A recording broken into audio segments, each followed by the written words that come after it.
احفظوا الفيديو ده بسرعة لانكم هتعملوها كل 5 دقايق انتوا واصحابكم.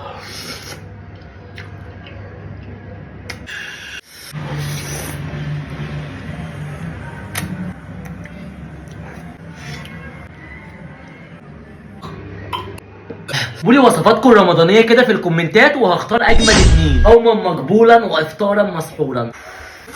بصوا هو المفروض على اذان الفجر فاضل 3 دقايق، فاكتبوا لي شفتوا الفيديو ده قبل الفطار ولا بعد. وصفة تامن يوم رمضان.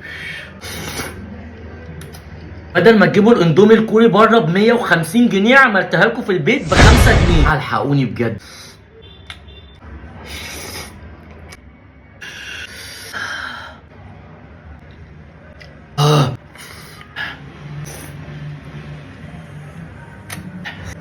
وايه الكارثة دي؟